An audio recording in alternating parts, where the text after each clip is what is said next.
Hey guys, how's it going? Hope you're doing well. My name is Crown, and today I'm going to read you some very interesting stories that I hope that you're gonna love. And now, without further ado, let's go!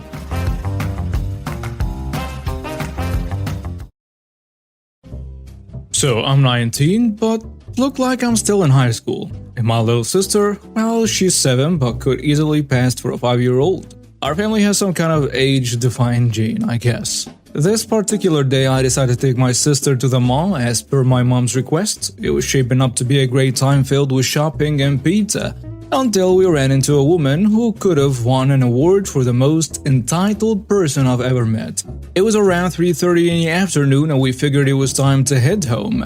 As we made our way to the exit, an encounter with a woman in her 40s brought our mall adventure to a screeching halt. She wasn't accompanied by a child, but her husband was there, and he looked ready for some kind of showdown. It went something like this. "Excuse me, miss, but is that your daughter? You look too young to have a daughter." Quick note, my sister and I often get this kind of comment, so just for kicks, I decided to play along this time. Yes, it's my daughter. She was a surprise, but definitely not a mistake. I planted a kiss on her head to make it more convincing. "I'm sure a kid like you wants an older mommy, right? One who could take better care of you." My sister, feeling a bit uneasy, started to hide behind me. I exclaimed, what? "We'll take her off your hands. You seem too busy with school to have a daughter anyway." Oh, I was flabbergasted. Who in their right mind would make such a bizarre offer to a complete stranger? I thought maybe this was some kind of prank. Are you joking? This has to be some kind of experiment or something. "Are you making fun of me?" At this point, the husband says, "Please ignore my wife. We've been trying to have a child, but it hasn't been working and we can't adopt. Sorry, but we don't want your child." "Yes, we do." At this point, I looked down and saw this lunatic woman trying to grab my sister from behind me. "Come here, sweetie. It's okay, mommy's here." Okay, joke's over. I'm her older sister. Her real mom is 40 and is at home. Get away before I call the police. "I'm sure your mom won't mind." I couldn't believe what was happening. It felt like one of those hidden camera TV pranks, but this was far too real. The woman actually managed to grab my sister and began running toward her car, but not before I delivered a swift kick to her back. That was the moment I had to make the call to the police. The police arrived swiftly and thankfully, the woman was arrested. Of course, I pressed charges. Attempted kidnapping, after all, is no laughing matter. So she ended up being sentenced to a significant number of years behind bars. I still can't fathom who in their right mind would actually attempt to kidnap a child like that. This encounter was so surreal, but it served as a stark reminder that there are some seriously messed up people out there. My sister and I were lucky that day and we made it out of that mall safe and sound, shaken but grateful for each other's presence.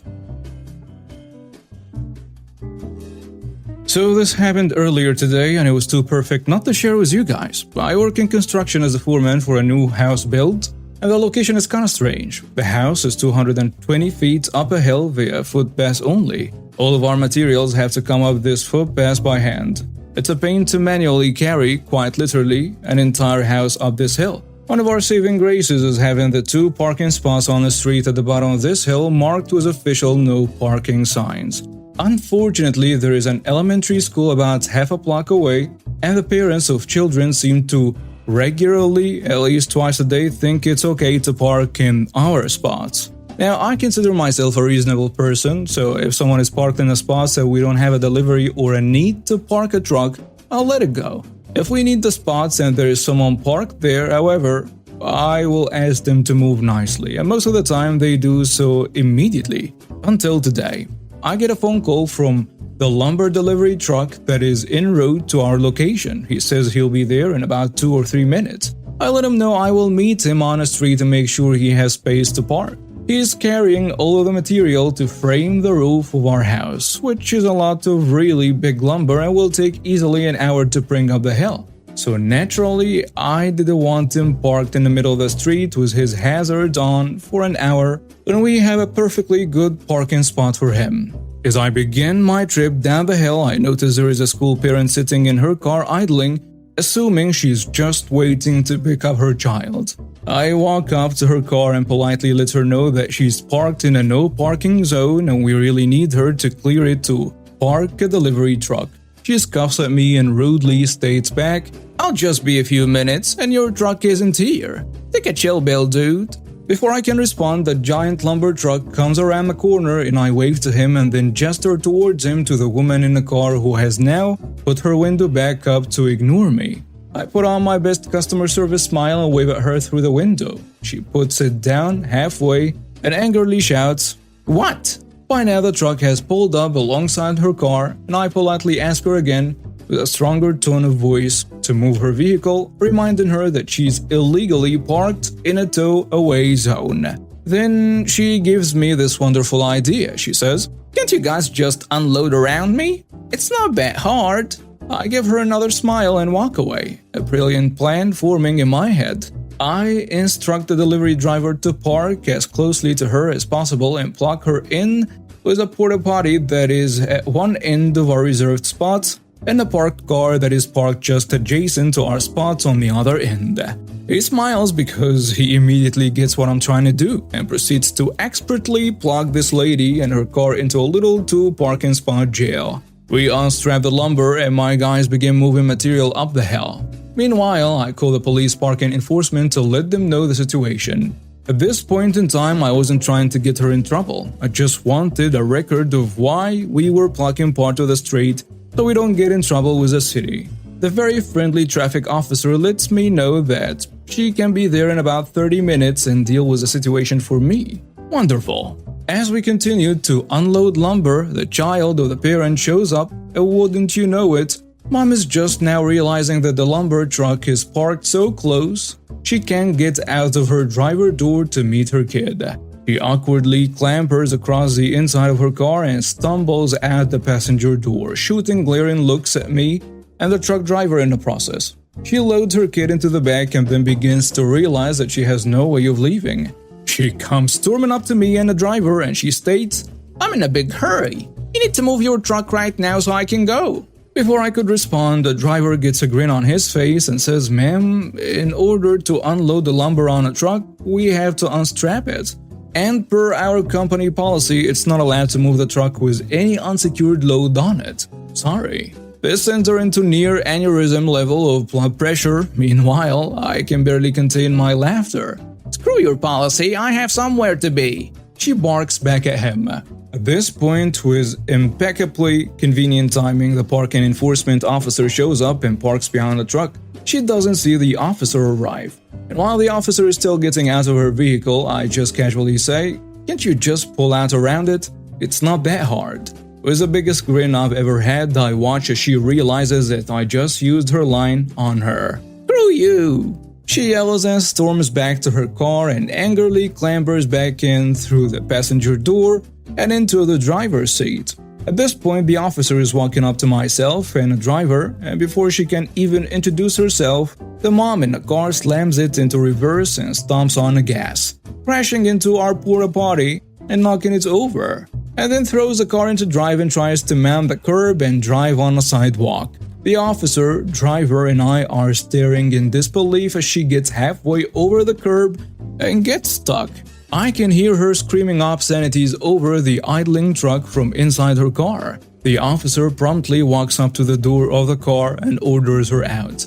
My favorite part of the entire thing is watching her face go into shock as she realizes she just did all of that in front of a police officer. She gets slapped in cuffs as a parking officer calls for a second unit, and she is promptly sat on the very curb she tried to drive over. She sits on the curb yelling to the now two officers about how we told her she could stay there and that we never asked her to move. The traffic officer responds that she was the one who was originally called when she first refused to move and that she already knows what's going on. While myself and the driver are given a report to the second officer, my guys finish moving the remainder of the lumber and the driver finishes his statement and takes off to go to the yard. By the end of the ordeal, she was arrested, charged with child endangerment, her kid was in the back of the car the whole time, reckless driving, destruction of property, the porta potty, and driving on a suspended license. On top of all that, she also got her car towed, the kid went home with his grandma, and she went to spend some quality time in a cell. I never expected her to actually heed my advice to just pull out around it, but I think next time she'll probably think twice about parking in a two-way zone, if she ever gets a license again. I'm a bridesmaid for my best friend who is getting married on a weekend. She has asked me and the other bridesmaid to get to her house at 8 a.m. for her hair and makeup. She has paid for both of these for all of us, and the time was set by the makeup artist. I have a 1-year-old baby. Originally, I was going to stay at my mom's house on Friday, as she lives 2 streets away from the bride's house. Thinking about the plans though, as I'm working Friday, that would mean arriving at my mom's for 9 or 10 p.m., which might be stressful for the baby. I live about 2 hours away, so I've asked the bride if I can arrive at 9:30ish, sitting out from my own house 2 hours away instead of staying near her the night before.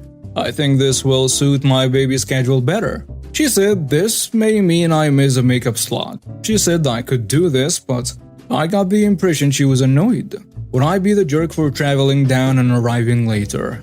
And now with some comments on the post. Someone saying, "You are the jerk. I'm sorry, but thinking that your friend has to move around her wedding plans to suit your schedule is entitled. I don't think messing your baby's schedule up for one night is that bad, as it's a one-off occasion. It doesn't matter what suits you more, it's not your wedding. You've had plenty of notice to sort something out, at least a month, as you said in a reply to someone else. It's your fault that you're bad at planning." Another commenter goes with, "You are the jerk. You should have planned better." A third commenter adds, "You are the jerk. You had plenty of warning about the time. Either drive to your mom's the night before or leave at 5:30 in the morning so you have time to drop off your baby and be there for 8 a.m.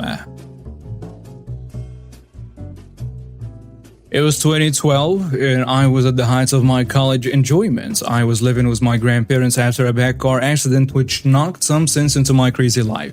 And I was working hard to make my family proud and gain some traction under my fate. Having always gravitated toward art, I chose this as my major and pursued it with flying colors. I was consecutively making the dean's list, staying home instead of going out and soaking up every bit of knowledge I could to protect and ensure the success of my future. Heck, I was even taking summer classes to graduate early, knowing the sooner I get out of school, the faster I could start my budding career.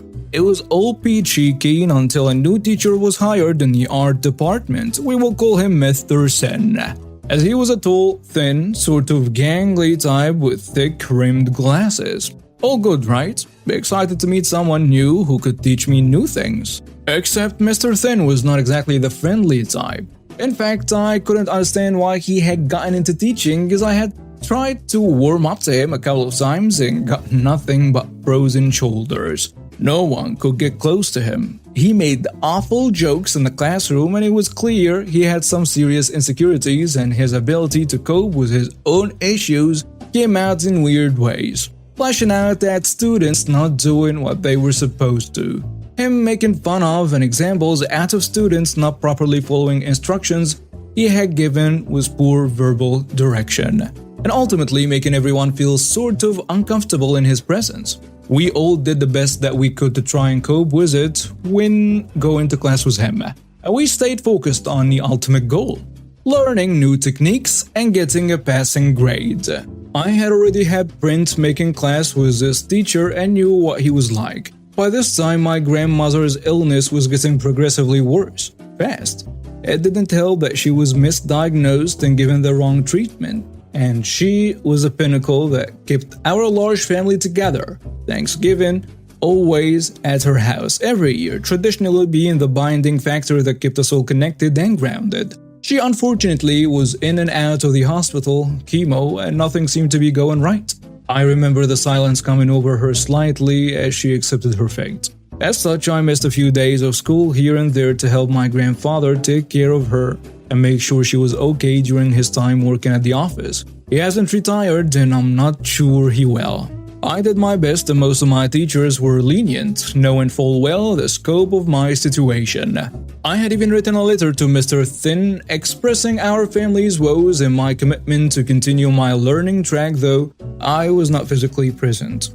Unfortunately, as I was scheduled to take a graphic design class as part of my required classes, I was grouped with Mr. Thin again as a teacher, something I wasn't exactly looking forward to as I got no response from my letter. But that I would do my best trying to focus on my education while my grandmother was slowly dying. Again, he made extremely uncomfortable jokes and made kids feel unable to do as he had commanded. Never directly saying it, but always implying that everyone was an idiot and that he held all the knowledge. That we should all be praising him for this great opportunity bestowed upon us to learn from him. It was grueling, reminding him of my family situation yet again. He pressed me about my absences in class and threatened to flunk me, giving no leeway or helpful solutions whatsoever. Eventually, I had moved out and down the street from my grandparents' house, and one Tuesday, I went to visit them and check in on my grandpa. As I pulled up to the house, I remember walking up the front curb seeing gurney tracks in the snow, and the house was empty. I knew this was bad. Eventually, I found my grandpa at the hospital and immediately joined him as he gave me the rundown. We made our way to her room and family slowly joined us day by day. I called the school to let them know what was happening, and advisors stated they understood and told me to make sure to inform my teachers so they were prepared to help. Everyone was cool with the circumstances except, you guessed it, Mr. Thin. Unbelievably, I wrote to him again to let him know the scoop, and he flat out told me I was lying, and that he expected to see me in class the next day. Mind you, I had just got done sitting with a doctor and a priest. Being informed these were the last moments. I lost it. I called the school back, pissed that I was spending this time defending myself and my family during this sensitive time. That I even had to go through this and having these minutes taken from me as I said my final goodbyes with my grandma. Trying to keep a collected head and be reasonable with outside personnel, they took note of this and let me know they would follow up, allowing me to focus on my family. She passed away. I grieved, and I went back to school in silence. My grades took a slight dip. I stopped making the dean's list, but made sure to pass my classes as it was still important to me, even though it was all so untimely. I stopped speaking with Mr. Sin until I finally confronted him about his attitude in my situation.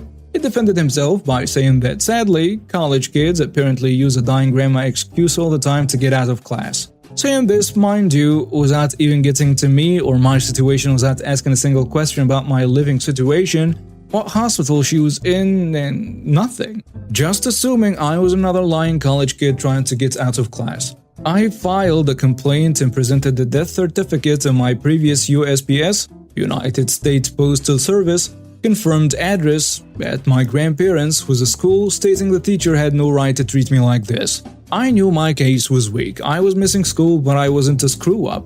I felt I had to do my part and say something, even if it meant knowing I would have to go back the next year, knowing he still had an office in the art department, where I spent most of my time. Now to the juicy revenge part. Fast forward to the summer before my junior/senior year. Remember, I was doing summer classes, so was only in school for 3 years. I was out to dinner with my then boyfriend and two of his good-looking guy friends. We had a nice time cracking jokes with the sunset over the river canyon. I lamented that this was my last summer before my schooling started for the last year. But after some time had passed, I was ready to make a better effort in order to make my grandma proud from the heavens above. We get up to leave and start walking out after paying the bell, and as we start walking through the restaurant, lo and behold, I see Mr. Thin mopping the floor straight ahead in my walking path. He watches the three gentlemen in front of me head toward the exit, then locks eyes with me as I follow. I kid you not, it was like a slow-motion caption. Without even realizing it, by pure habit, just happened to wave in slow motion as I walked by, watching as he froze with a mop in his hand. Turns out his contract was not renewed for another year, and I retook my graphic design class with another teacher and passed with flying colors, graduating with bachelor's in art and going on to work for a major tech company in data analytics, likely making more than him. Mind blown. And now we have reached the end of today's stories. Thank you for watching and see you next time.